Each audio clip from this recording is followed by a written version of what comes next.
네, 저희 가정은 이번 주, 그러니까 지난주에 여름 휴가를 다녀왔어요. 이렇게 가는 길에 이제 기차, 열차를 이용했는데요.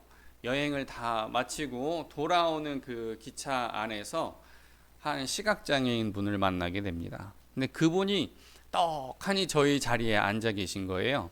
그래서 어떡하지? 하다가 이제 아내가 저분이 그냥 저렇게 앉아 계시니까 우리는 다른 데로 자리를 잡자. 그래서 맨 뒤로 가자.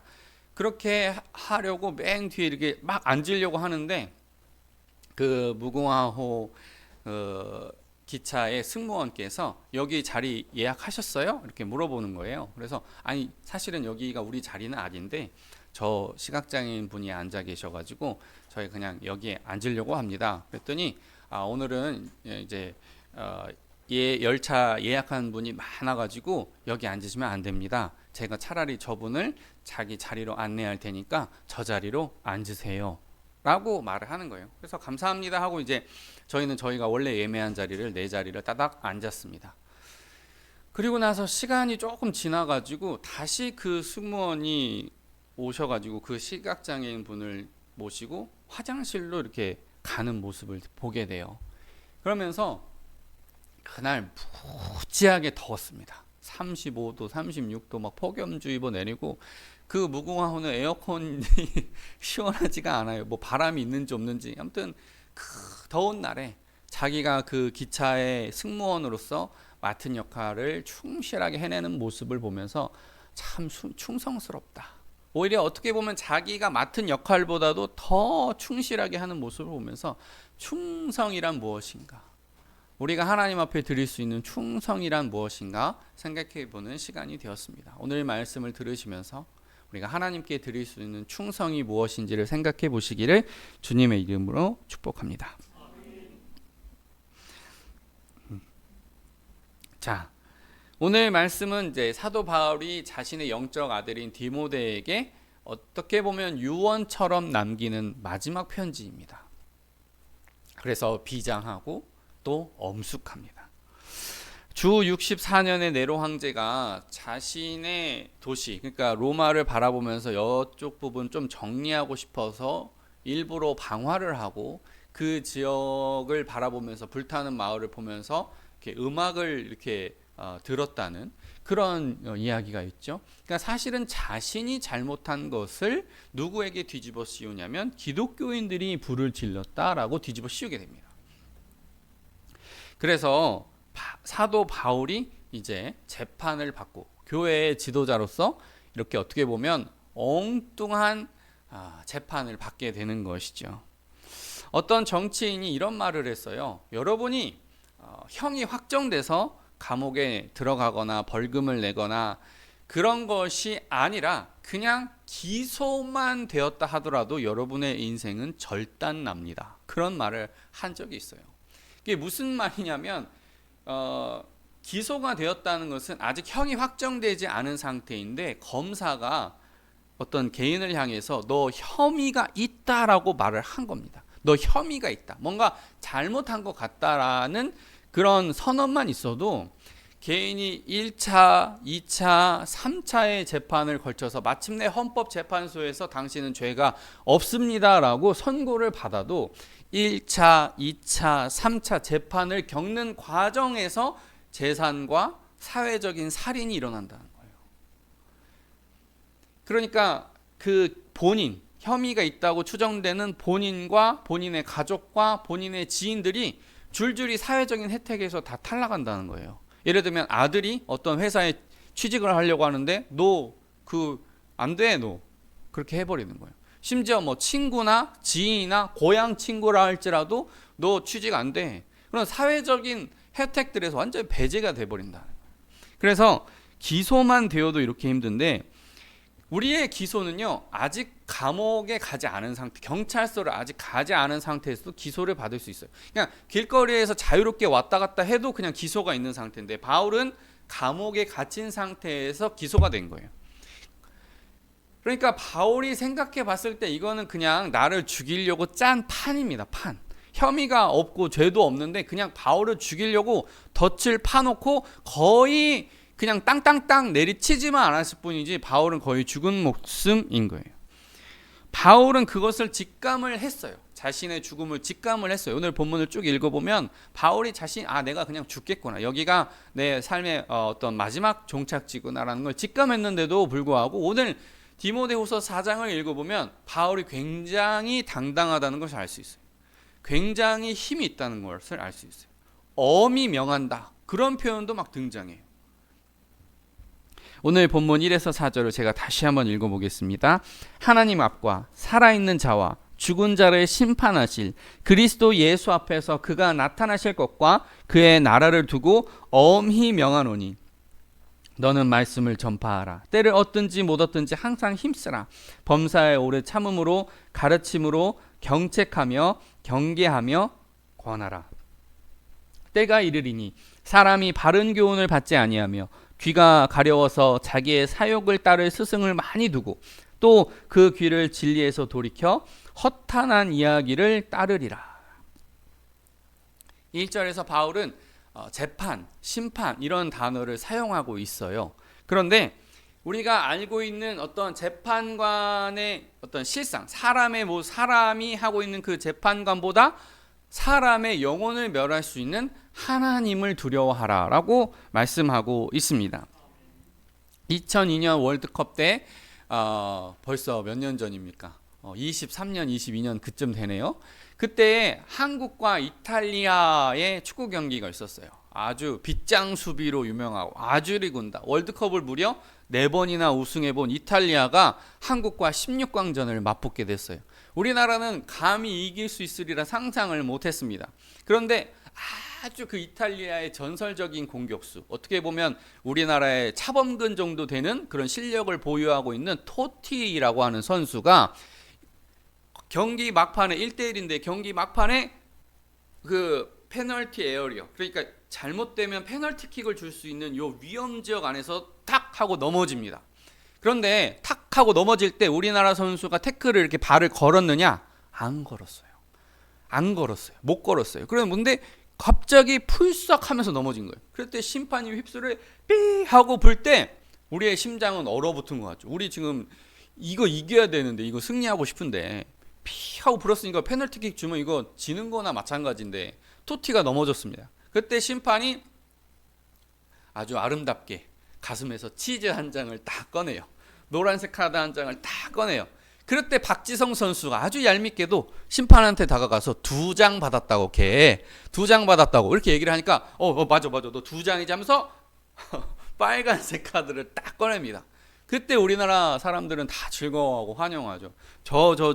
거짓말로 반칙받았다고 하는 저 선수가 퇴장을 당했으니 이길 수 있겠다라는 희망이 딱 생긴 거죠. 그날 우리가 이겼지 않습니까? 그렇게 심판의 역할은 절대적인 거예요. 전 국민이 바라보고 생중계되는 그 모습 속에서 심판이 그렇게 의를 딱 한 번만 세워줘도 이 뭐라고 할까요? 관객들과 선수들이 힘을 얻을 수가 있습니다. 그런데 심판 위에 심판이 있어요. 레프리 옵저버. 한번 들어보셨을지 모르겠어요. 레프리 옵저버. 그러니까 심판을 굉장히 정밀한 눈으로 쳐다보고 있는 그런 집단이 있다는 거예요. 이 레프리 옵저버라고 하는 사람들은 뭘 보냐? 심판이 좋은 판결을 내리느냐 내리지 않느냐를 보는 거예요. 그래서 그 심판을 좋은 상부 리그로 올리기도 하고 하부 리그로 내리기도 합니다. 예를 들면 프로축구팀 감독을 하고 있는데 얘가 자꾸 못 봐요. 페널티킥 안 줘야 되는데 페널티킥 주고, 휩쓸 안 불어야 되는데 너무 자주 불어가지고 경기 흐름을 다 망가뜨리고, 그러면 자꾸 하부 리그로 강등시키는 거예요. 그러니까 바울은 심판 위에 심판을 보라라고 말씀하고 있는 거예요. 사람이 제일 두려워하는 재판관보다 그 재판관을 심판하실 수 있는 하나님을 바라보라, 그렇게 말씀하고 있습니다. 그리고 나서 디모데에게 말씀을 가르치라라고 말씀을 하면서 경책하고 경계하고 권하라라고 말하고 있어요. 쉽게 얘기하면 엄히 꾸짖으라는 말이에요. 엄히 꾸짖으라. 그 다음에 권하라는 위로하고 사랑하라 이 말이에요. 여러분 혹시 우리 부모는 대부분 그 마음을 알아요.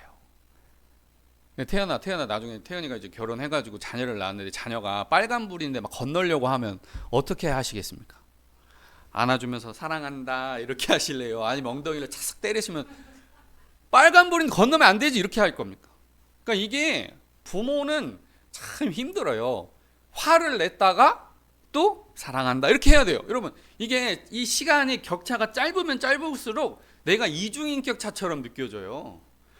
빨간불인데 휙 가더라고 하니 물 묻은 손으로 콘센트 딱 잡으려고 하면 엉덩이한테 때려서 제가 소희 엉덩이를 몇 번 때린 적이 있는데 동생을 막 때리거나 동생 부모님 안 보이는 데서 막 꼬집거나 그럴 때 제가 엉덩이 때린 적이 있습니다.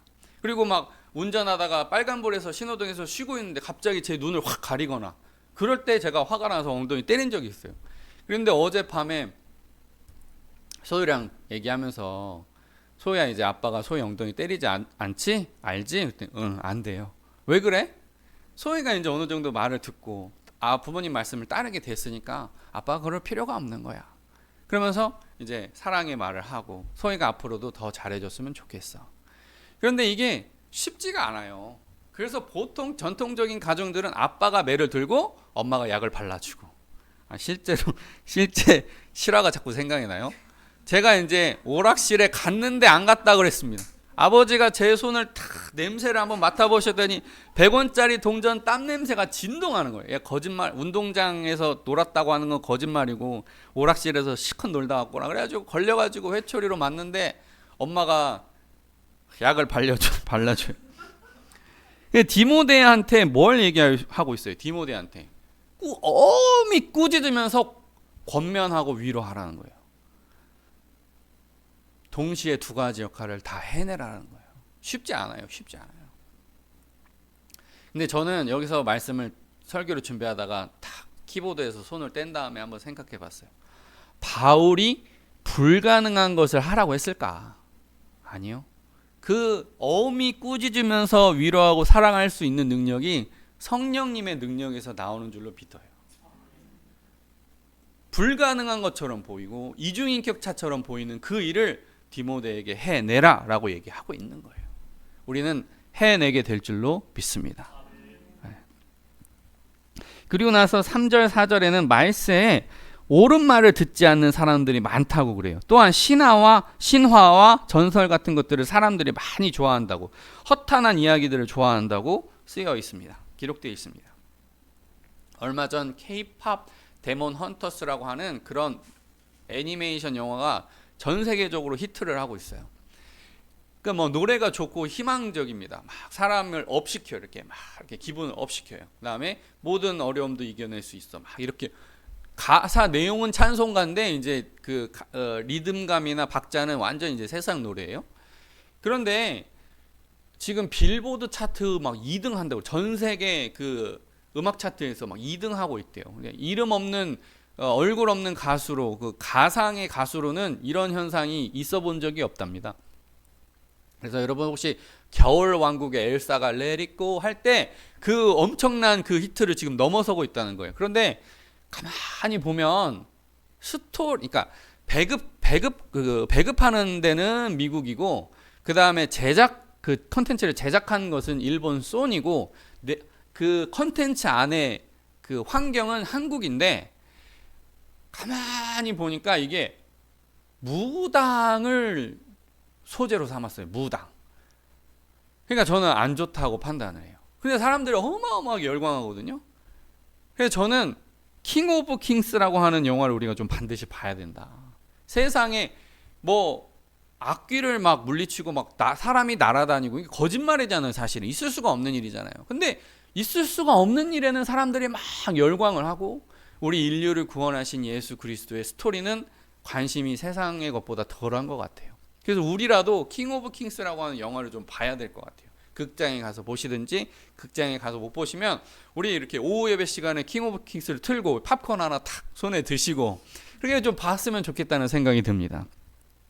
자, 그래서 우리가 허탄한 이야기에 관심을 덜 기울이고 정말 아름다운 이야기인 성경을 자꾸 들어야 돼요. 이어지는 5에서 8절.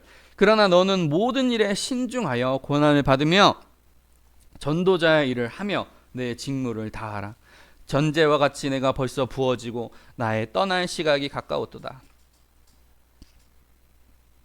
나는 선한 싸움을 싸우고 나의 달려갈 길을 마치고 믿음을 지켰으니 이제 후로는 나를 위하여 의의 면류관이 예비되었으므로 주 곧 의로우신 재판장이 그날에 내게 주실 것이며 내게만 아니라 주의 나타나심을 사모하는 모든 자에게도 니라. 5절에서 바울은 디모데에게 세상과 타협하지 않고 깨어 있으며 사역 중에 일어나는 고난을 두려워하지 않고 전도자의 정체성을 잃지 말라고 말씀하고 있습니다. 또한 주어진 직분을 부분적으로 감당하는 것이 아니라 전체를 감당하라고 말씀하고 있습니다. 그 다음으로 주목해야 될 단어는 바로 전제입니다. 전제는요, 제사의 모든 과정의 마침표예요. 마침표. 제가 하나님께 제사 드렸습니다. 제가 하나님께 예배 드렸습니다 라고 하는 게 전제인데, 전제는 포도주를 붓거나 감람유를 붓거나 귀한 향료나 그런 것들을 붓는 제사의 마지막 행동을 얘기해요. 그러니까 이 전제로 내가 드려진다는 것은 내가 더 이상 하나님께 드릴 것이 없습니다라는 뜻이에요. 왜? 자기의 생명을 하나님께 드렸기 때문에 내가 더 드리고 싶어도 하나님께 드릴 것이 없도록 온전히 다 부었습니다. 그런 뜻입니다. 이 마침이 얼마나 소중한가. 우리가 서류를 보면은 마지막에 뭘 찍죠? 지장을 찍거나 도장을 딱 찍죠. 그러면 그 모든 내용이 효력을 발생하는 거예요. 도장 찍는 건 너무 쉬워요. 요즘엔 그냥 프린팅 해가지고 도장을 하기도 하고 하는데, 이 도장 찍는 행위가 1초도 안 걸리는 행동이지만 이 서류 작성하는 사람은 한자도 오타도 하나 안 내려고 나중에 법원 가서 이게 문제가 안 생기도록 글자 하나, 철자 하나, 온점 하나 찍는 거 신중에 신중을 기해서 2, 3일 동안 막 문서를 작성하지만 도장 찍는 건 순간이란 말이에요. 근데 이 도장이 있어야 문서가 효력이 발생해요. 이 도장 가짜라고 하면 이거 전체 내용이 무슨 어마어마한 내용이 적혀 있더라도 도장 안 찍히면 효력이 발생하지 않는 거죠. 또한 도자기 굽는, 옛날에 그런 거는 체험 삶의 현장이었나? 무슨 리포터 돌아다니면서 하는 곳이 있었는데, 도자기 굽는 데 가서 막 귀한 청자나 백자를 구워내요. 향료를 바르고 고온에다가 굽고 해가지고 삽 같은 거, 큰 대삽 같은 걸로 이렇게 딱 내왔을 때 거기에 장인이 의도하지 않은 점 하나가 있거나 실기스가 있으면 여지없이 망치 들고 내리치려고 하는데, 이 리포터가 너무 아까워가지고 이거 놔주라고 깨지 말고 놔주라고, 버릴 거면 놔주라고, 그런데 저리 비키시라고 하면서 여지없이 깨트려 버려요. 이게 뭐냐면 장인은 완성을 향해 가는 거예요. 점 하나, 흠 하나 없도록 완성을 향해 가는 거예요. 그러니까 사도 바울이 봤을 때는 순교가 자신의 사역의 완성이었던 것 같아요. 이 완성. 그런데 가만히 생각해 보면 왜 꼭 순교까지 해야 되나? 세상 사람들이 그러잖아요. 믿는 건 좋은데 왜 그렇게까지 믿어야 되는 거야? 그런 말들을 하잖아요. 저는 하나님께서 사도 바울을 살리시려면 얼마든지 살릴 수 있었다고 믿어요. 다니엘을 사자굴에서 살리시고, 폴리캅을 다니엘, 사드락과 메삭과 아벳느고 이런 거, 다니엘 사자굴 사건 이런 거 생각해 보면 얼마든지 다 살릴 수가 있거든요. 물론 어떤 사람은 순교를 당하지만 어떤 사람은 순교를 당하지 않죠. 사도 요한도 밤모습에서 계속 순교 안 당하고 살잖아요. 그런데 왜 바울을 이렇게 꼭 순교를 시켜야만 하나? 그렇게 볼 때 저는 믿음의 모델이 하나 더 필요했던 것 같아요. 신앙이라고 하는 거. 예수님도 당연히 있지만은, 예수님은 하나님의 아들이시니까 그렇게 하셨다고 하고, 보통 사람도 하나님과 생명을 주고받을 정도의 강한 사랑을 이룰 수가 있느냐 없느냐를 사도 바울이 또 강하게 보여주고 있거든요. 제가 언제 어떤 짧은 영상을 봤는데, 악동 뮤지션이라고 하는 K-팝 가수가 있어요. 작사 작곡 잘하고 또 유쾌하고 유머러스한 그런 음악을 잘 합니다. 얼마 전에는 영화 시상식에서 죽음에 대해서 기쁘게 받아들이고 하나님께로 간다, 그런 메시지를 담은 그런 노래를 발표해서 이슈가 되기도 했죠. 이분의 부모님이 몽골의 선교사님이에요. 그런데 이 수연인가 둘째인 여자인 그 수연 씨의 인터뷰를 보면 집에 쌀떡에 쌀이 가득한 적이 거의 없었대요. 쌀을 쌀을 이렇게 쌓아두고 먹을 수가 없는 거예요. 항상 이렇게 좀 손가락으로 쥐울 수 있을 만큼의 쌀만 있었다는 거예요. 그래서 아침마다 먹었던 것이 간장 비빔밥. 근데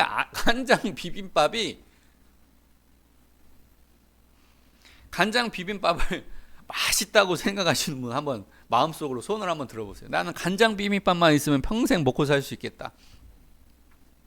그런데 이 수연이는 간장 비빔밥이 나오면 그냥 간장 비빔밥이라는 게 그냥 간장에 쌀 그냥 먹는 거예요. 그냥 그거. 근데 간장 비빔밥이 나오면 아싸 내가 좋아하는 거 그랬다는 거예요. 근데 심지어 계란 후라이가 이렇게 딱 와가지고 간장 비빔밥에 계란 후라이 들어가면 그날 횡재하는 거예요. 상다리 부러지는 거예요. 그런데 한 번도 불행하게 생각해 본 적이 없대요. 부모님 선교사님이 나는 불행하다, 나는 가난하다, 나는 힘들다 그런 걸 한 번도 입 밖으로 꺼내본 적이 없었기 때문에 불평이 뭔지 몰랐다는 거예요. 가난이 뭔지 몰랐다는 거예요. 제가 궁금해가지고 몽골에서 에어컨을 구매한 사람은 상위 몇 %가 되어야 몽골에서 에어컨을 살 수 있는가 봤더니 상위 5%만 에어컨을 구매한답니다. 전 국민을 100명으로 쫙 나열을 하면 1등에서 5등 경제력 1등에서 5등까지만 에어컨을 보유할 수 있다는 거예요. 여러분 부자이신 줄 믿습니다. 우리 교회 부자예요. 그러면 식기세척기는 또 몇 %인가? 건조기는 또 상위 몇 %인가 봤더니 식기세척기를 가지고 있으면 상위 1%랍니다. 상위 1%. 100명 중에 1명만 식기세척기를 갖는다는 거예요. 건조기도 그 정도 됩니다. 그럼 방안을 난방을 할 때는 뭐 쓰냐? 지방은 다 석탄이나 목재를 쓴답니다. 어디 공기청정기 같은 소리 하고 있는 목재를 태운다는 거예요. 그냥 석탄을 태운다는 거예요. 대기질은 말할 것도 없고 그 어떻게 하겠어요? 그 쾌쾌한 거 다 먹는 거예요. 그러니까 제가 보니까 그냥 몽골에서 거주한다는 것 자체가 고생이에요. 그런데 왜 그 선교사님들은 불평 한마디 없이 살 수 있었을까? 시선이 고고하면 고통이 사라져요. 여러분 한번 따라해 보시겠어요? 시선이 고고하면 고통이 사라진다. 선교사님의 눈에는 이름 모를 저 아이 한 명만 내가 예수 믿게 할 수 있으면 너무너무 좋겠다.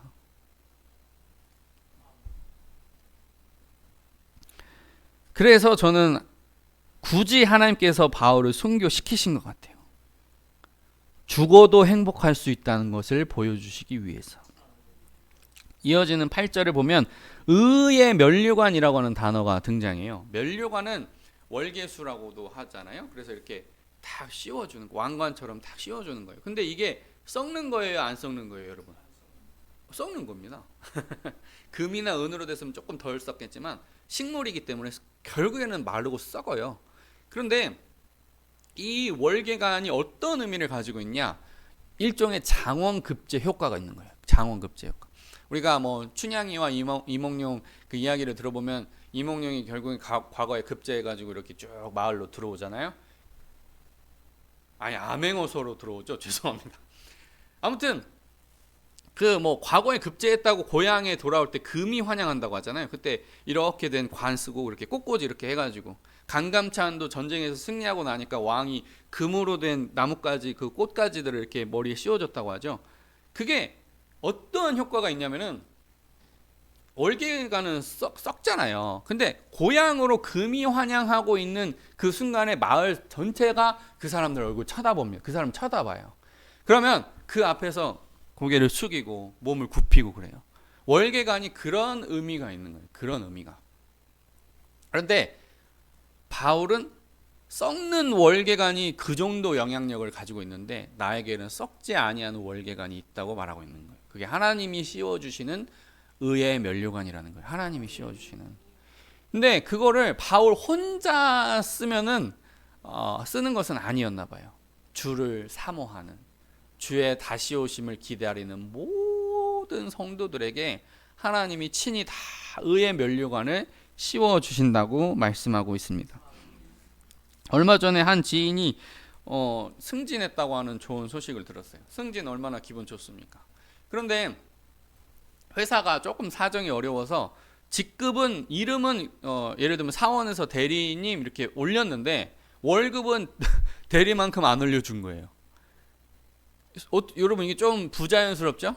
근데 그 사원이 에이 더러운 회사 이거 뭐야 이런 게 다 있어 하고 그 사장한테 한번 들이받았다고 생각해 보세요. 뒤에서 다 손가락질 받을 겁니다. 조금만 참으면 결국에는 봉급도 올라갈 텐데 조금만 참으면 그걸 참지 못해가지고 에이 뭐 이런 회사가 다 있어. 그러면 막 그동안 했던 모든 수고가 다 헛것이 되는 거예요. 그 다음에 또 좋은 소식이 있는데 아파트 청약에 당첨되었다는 거예요. 그런데 청약이라고 하는 것은 집을 주는 거예요. 소유의 이름권을 주는 거예요. 정확하게 한번 얘기해 보면 소유에 대한 이름, 권한을 나한테 주는 거죠. 집 주인, 소유주 등기상으로는 내 이름으로 돼 있어요. 근데 청약됐다고 해서 집이 곧바로 내 거예요? 아니죠. 보통 신한은행이나 국민은행이나 농협이나 다 그런 겁니다. 빚을 다 갚아내기 전까지는 다 은행 거예요. 은행이 당신 나가세요 하면 이제 나가야 되는 거예요. 아무리 등기상으로 내 이름으로 돼 있고 세대주가 나고 그래도 은행이 나가세요 하면 나가는 거예요. 그런데 청약됐다고 막 좋아해요. 청약됐다고 좋아해요. 지금까지는 대한민국이 부동산 불패의 신화로 쫙 이렇게 재산을 벌었다면 앞으로 20년, 30년 후를 보면 건물은 결국엔 소모품이거든요. 콘크리트는 50년에서 100년이 딱 수명이 정해져 있어요. 거기에 기존에 살고 있던 사람들은 집값이 올라가지고 막 좋겠지만 저희 같은 사람들이 이제 막 집값을 살려고 하면 엄청나게 고가에 딱 잡는 거예요. 나중에 이것들이 인구가 줄고 정부가 중국인들 집 못 사게 규제하고 막 그러면은 집값이 점점 떨어지기 시작합니다. 점점 떨어지기 시작하면 사람들이 마음이 바빠져요. 집값이 더 떨어지기 전에 내가 막 던져야지 하면서 물량이 쏟아지는 날은 거품이 싹 빠지면서 일본처럼 부동산 위기, 중국에는 지금 1억이 넘는 빈집이 1억이 뭐예요? 몇 억이 넘는 빈집이 막 늘어나고 있거든요. 저는 상상해 봤어요. 여러분 천국의 부동산 값이 하락할 것 같습니까? 어떨 것 같습니까? 변함이 없습니다. 예수님께서 말씀하셨어요. 내 집에 거할 곳이 많도다. 그래서 여러분 빨리 죽어가지고 빨리 천국 가가지고 막 한강변 아파트 내가 잡아야지 그럴 필요가 없는 거예요. 그 집은 집값이 하락할 걱정이 없는 거예요. 그냥 공짜로 주는 집인데 한강 아파트하고는 비교도 할 수 없는 아름다운 집이 우리가 막 빚 갚으려고 몇 억씩 막 갚으려고 막 이자 갚으려고 한 달에 100만 원, 200만 원 내 그럴 필요 없다. 우리 지금 나그네처럼 살고 있거든요. 네, 나그네처럼 살고 있거든요. 자, 그런 천국을 좀 사모하는 마음이 있었으면 좋겠어요. 그러면은 삶에서도 고통스럽지 않아요. 이어지는 9에서 13절. 너는 어서 속히 내게로 오라. 대만은 이 세상을 사랑하여 나를 버리고 데살로니가로 갔고 그레스게는 갈라디아로 디도는 달마디아로 갔고 누가만 나와 함께 있느니라. 내가 올 때에 마가를 데리고 오라. 그가 나의 일에 유익하니라. 두기고는 에베소로 보내어노라. 내가 올 때에 내가 들어와 가보의 집에 둔 겉옷을 가지고 오고 또 책은 특별히 가죽 중에 쓴 것을 가져오라. 저는 여기서 바울의 섭섭함을 조금 봐요. 바울이 그 유라굴로 광풍을 이기고 와가지고 독사가 물린 것도 막 치료되고 손수건만 얹어도 막 병이 낫고 안수하면 당연히 낫고 막 그랬을 때는 사람이 몰려오고 그랬는데 이제 진짜 죽을 것 같으니까 사람들이 싹 떠나가고 선교팀 외부에 있는 선교팀은 있지만은 늘상 나와 함께하는 사람은 누가만 남았다는 거예요. 누가. 우리가 볼 때 바울은 항상 카리스마가 넘치고 지나가는 데마다 교회가 생기고 그러니까 무슨 절대적인 힘이 있는 것처럼 보이지만 사실은 바울을 위로하고 그 병을 치료해 주는 사람 누가가 있었다는 거예요. 내가 바울처럼 빛나지 않아도 바울을 돕는 사람으로만 기억되어도 하나님께는 그게